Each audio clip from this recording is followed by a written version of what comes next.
Hi, it's Nichol Magouirk, and I am going to be sharing a card I created with the Simon Says stamp February 2013 card kit of the month.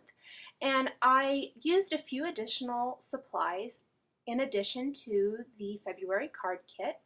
I'm going to be using this Sizzix Flip It die. This is my favorite one. It's the circle one. There's several different designs or styles, I guess I should say, of Flip It cards. They have a heart one and a square, diamond, several different ones. I really, really love the circle design just because I'm partial to circles, but they're all really great. Now, you saw that roll there a second ago. That is the Eclipse masking tape. It's in a roll, and I just I cut a little piece of it and placed it on my die. Then I placed that Hero Arts layering paper that is included in the February kit on top of that and ran it through my Sizzix Big Shot. And then I just trimmed that little piece there so that I would have a masked circle for this part of the card. I want that circle part to stay white. The great thing about these Hero Arts layering papers is one side is a color and the other side is white. That white side, either side really, but in this case, the white side really lends itself well to customizing with background stamps or any kind of stamps. I'm going to be using two different kinds of Hero Arts background stamps for mine, and I'm just masking off part of it again with a large post-it note because it's too big to stamp all at once. So I'm going to be inking up this really pretty leaf and floral design stamp using the Soft Sand Hero Arts shadow ink.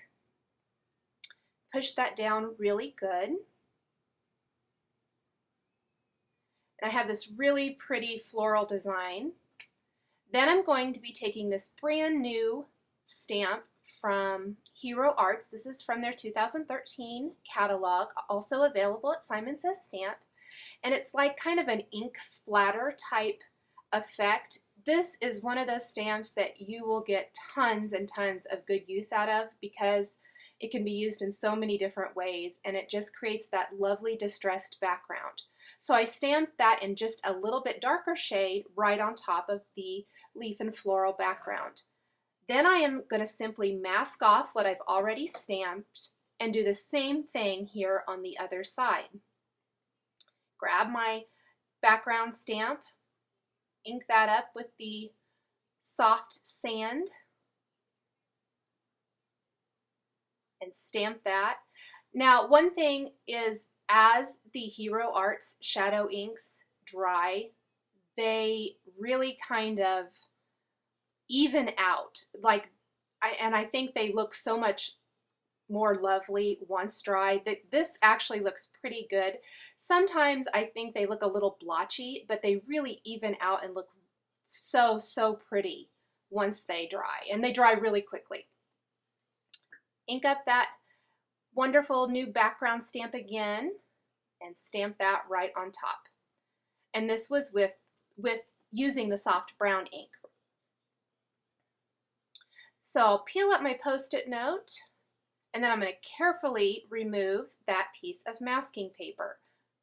Now I could have cut a post-it note in this size, or you could use all kinds of different things if you don't have any masking tape, but the masking tape works so well because it completely adheres to the surface, and I don't have to worry that any ink will get underneath it or anything like that. This is a flower stamp from the stamp set included in the February card kit, and I just stamped that with some Versamark ink, on some white cardstock, and then I'm going to put some clear embossing powder on that, and I'll heat it up so it has that nice glossy finish. Now, I did stamp that several times and heat emboss it with some clear embossing powder. The reason why is I'm going to add my color with a distress ink. I'm going to use the Tattered Rose Distress ink from Tim Holtz. And I'm just adding my color kind of gradually there until I cover the entire thing. I really liked the color of this ink, and it was perfect to coordinate with the rest of my card, and so I went ahead and used it. Next, I just cut a circle from some cardstock also included in this month's kit, or in the February kit rather, and I'm just going to stamp that with this newsprint background stamp from Hero Arts using the soft brown ink. Pop that up, and that just gives a nice subtle, that might have been the soft sand ink rather, it gives a nice subtle texture to that cardstock.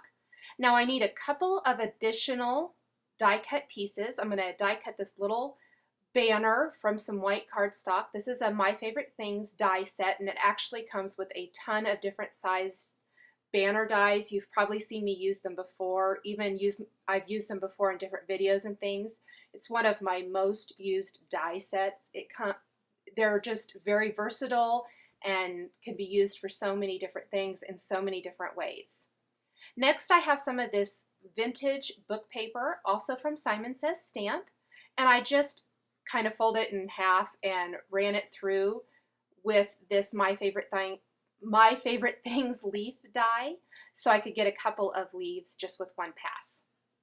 Okay, I'm going to set my Big Shot to the side now, since I have all of my die cut pieces.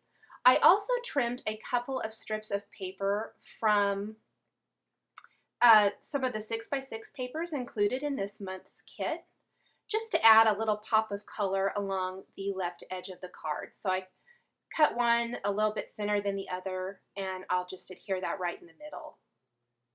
Really pretty papers. This kit has a lot of really lovely, soft and feminine style papers, great for Valentine's Day projects, you know, baby projects or cards, great cards for your girlfriends, you know, anything like that. So lots of great things. This is a card for a friend, and so it's great for things like that. So I just trimmed off the excess there. Now I'm ready to put the whole thing together. I have this cute little banner, and I am going to stamp my greeting on that. Plus I stamped the flower 3 times and added the ink color to give it that pretty pink color, and then I cut out different parts of the flower from all 3 so that I could layer it there on my card. So I'm going to take this greeting. It says, "I think of you each day." This is from this month's card kit, the stamp set included. There's several great greetings in there. And I am just going to adhere that to the circle portion of my Flip It card. Going to use a little bit of some May Arts twine here. Adhere that to the largest flower design. I'm just going to use a couple of foam adhesive dots kind of close together and put my bow right between those to hold it in place, and then add some glue dots to my next layer, and that will hold that in place. So there is my floral all ready to go. Add a little adhesive now to my greeting. And also I'll be adding a glue dot or two to those vintage book paper leaves. Now I could have cut the leaves from a different color or a solid cardstock or something like that, but I thought it would be fun to really go with this kind of neutral and pink color scheme. So in keeping with that, that just kind of gives them a fun and different look. A great way to use up those scraps of paper. This is actually some book paper from past Simon Says Stamp card kit, or you can also buy a set of 6 sheets of this vintage book paper from Simon Says Stamp as well, individually. These are some adorable little wood hearts included in this month's kit. And you can buy these individually as well, and I'll be picking up more of them. I just love them. They're the perfect size for all kinds of paper crafting projects. Now, really, I should have stamped my inside greeting before I put all of my pretty embellishments on, but I forgot. And so I'm really carefully just kind of using my finger underneath here, lining that up and pressing that in there so I didn't have to redo it or put another sheet of paper on the back of the Flip It to add my inside greeting. Normally, if I had been thinking ahead, I should have done that before, but I didn't, so that worked out this time. Now that I have that, I'm just going to add a few gems and things to my flower and to the front of the card, and it will basically be finished. So I haven't quite done that yet, but I want to show you how the Flip It works. So you just kind of pull that left side and you can see that middle portion flips, and there's the pink on the back of the card. And then there's the pretty embellished part of the card, and it flips over so you can add your greeting. I just love these Flip Its. I think they are so, so fun. Thank you for watching, and I hope you've enjoyed the video. We'll catch you next time.